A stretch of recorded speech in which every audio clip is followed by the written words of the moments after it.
பிரியமானவர்களே, யாவருக்கும் ஆண்டவராக இயேசு கிறிஸ்துவின் நாமத்திலே என்னுடைய தோத்திரத்தையும் வாழ்த்துக்களையும் தெரிவித்துக் கொள்கிறேன்.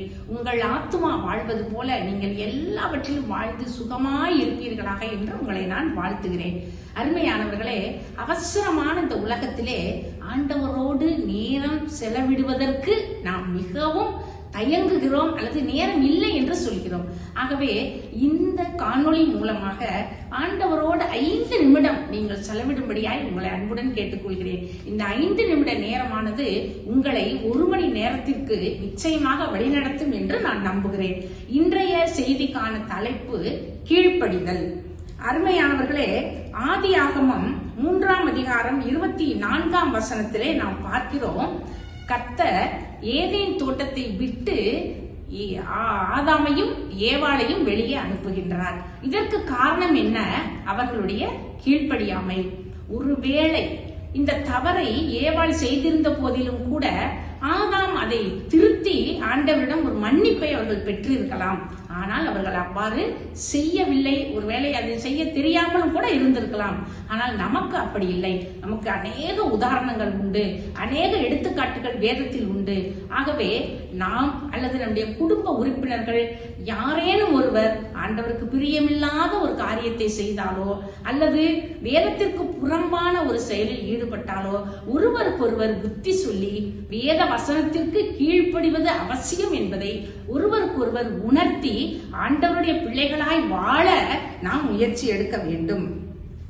ஆண்டவரிடமிருந்து மன்னிப்பை பெற நாம் உதவி செய்கின்றவர்களாக இருக்க வேண்டும்.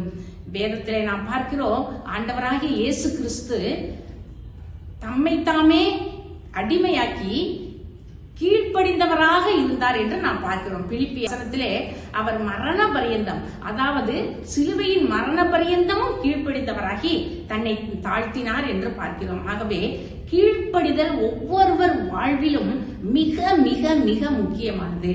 முதலாவது, பெற்றோராகிய நாம் வேதத்திற்கு கீழ்ப்படிய வேண்டும்.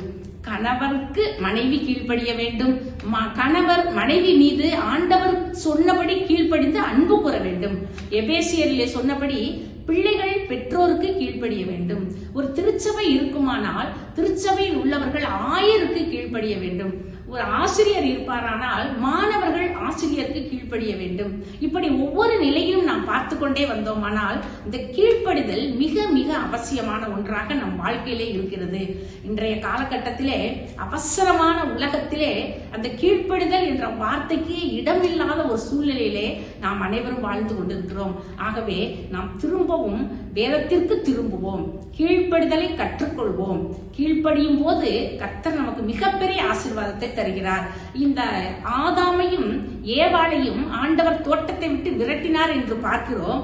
ஆனால் மீண்டும் அவர்கள் அந்த உறவு நிலைக்குள்ளாக வந்து விட்டார்கள்.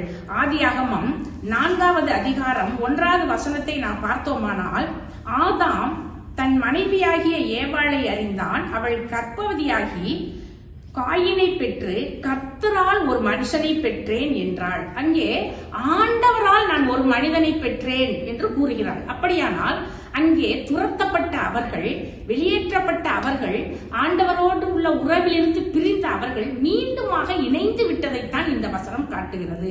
கர்த்தரால் நான் ஒரு மனுஷனை பெற்றேன் என்று கூறுகிறார்.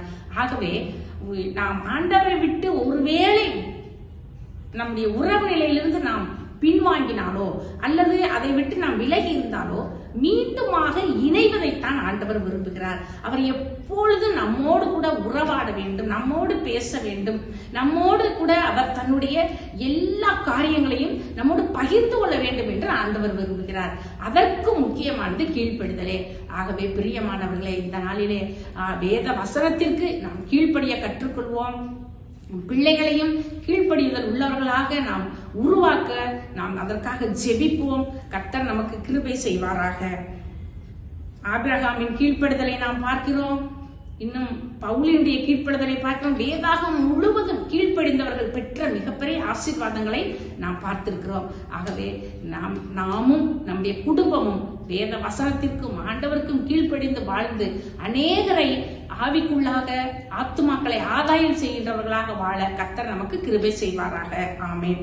ஜெபம் செய்வோம். எங்கள் கண்மலையும் மீட்பருமாகிய கர்த்தாவே, நாங்களும் எங்கள் பிள்ளைகளும் ஆண்டவரே உமக்கு கீழ்ப்படிதல் உள்ளவர்களாகவும் உடைய வசனத்தை கேட்டு அதன்படி நடக்கிறவர்களாகவும் வாழ எங்களுக்கு உதவி செய்யும். உடைய பரிசுத்த ஆவியின் துணையோடு நாங்கள் உம்முடையவர்களாய் வாழ எங்களுக்கு உதவி செய்யும். இயேசுவின் மூலம் ஜெபிக்கிறோம் நல்ல பிதாவே. ஆமென்.